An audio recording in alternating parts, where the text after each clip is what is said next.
this is Barkha, and today I'm going to help you understand anxiety and identify it if at all you experience it. So firstly, what is anxiety?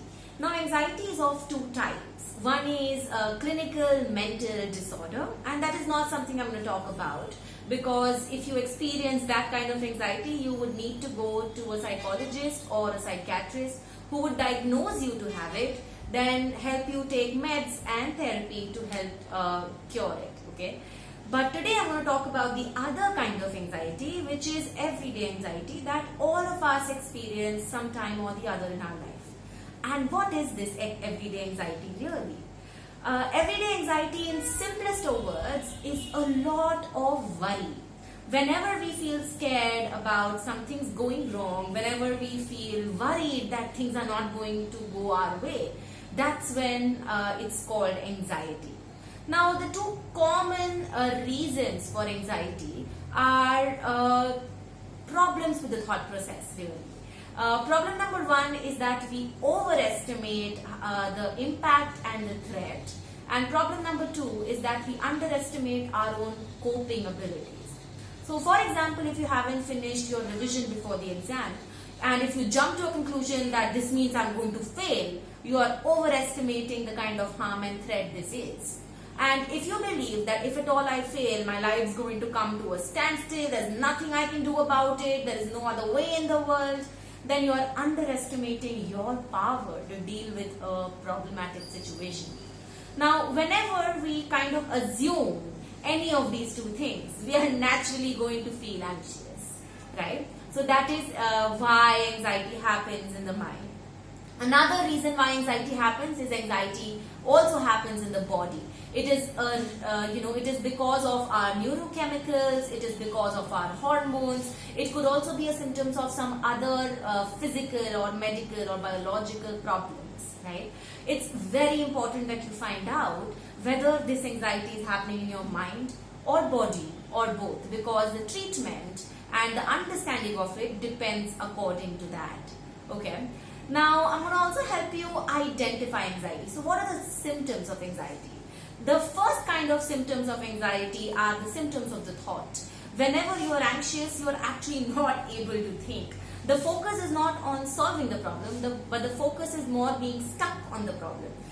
This is the problem, this is the problem, this is the problem, this is the problem. How am I going to deal with it? How am I going to deal with it? It's something you constantly keep thinking instead of, okay, this is the problem and it's difficult to deal with it, but let's see what can we do about it. Okay. So the common thought symptom is being stuck in a negative loop, severe amount of overthinking, chain reaction thoughts. If this happens, then that will happen, then that will happen, then that will happen, and oh my God, my life will end. Okay. The third kind of thought symptoms are what if thoughts. What if this happens? What if that happens? What if I get COVID? What if I fail in the exam? What if he breaks up with me? All of these what if thoughts are also symptoms of anxious thoughts. Now, these are the thought symptoms. Let's talk about biological or physiological symptoms. Okay. Now, physiological symptoms will include symptoms that happen in your body, like your heart rate will increase, there will be difficulty in breathing, you may feel nauseous, you may start sweating, your hands may become cold and clammy, right? So these are all kind of physical symptoms that people experience. A lot of people also have indigestion, headaches, some other kind of aches, so it also happens in the body.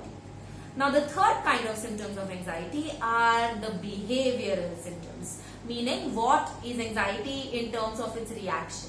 So there are two major types of reactions or behavioral symptoms of anxiety. One is avoidance. There is a lot of work to do and the time is less. I don't know how I'm going to manage this, so I would rather just sleep, right? This is avoidance. The other kind of symptoms is the exactly opposite to avoidance, is overdoing it, over managing things, over controlling things, taking just too many precautions, over planning it, right? So both of these are actually symptoms of anxiety.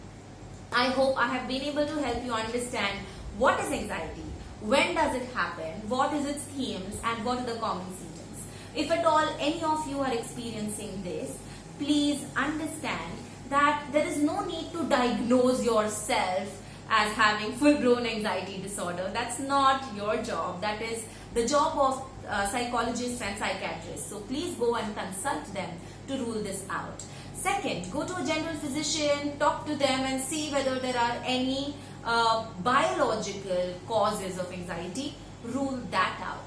And once these two are ruled out, and then if your anxiety still continues, this means it's in the mind. It is definitely something you need psychological help with, and that's the time you contact a therapist. So if any of you are going through these, please follow these steps and stay tuned, because we are going to soon come up with tips of managing this everyday anxiety when it happens in the mind. I hope this was a good video and have a great day. Bye. Stay safe, stay healthy.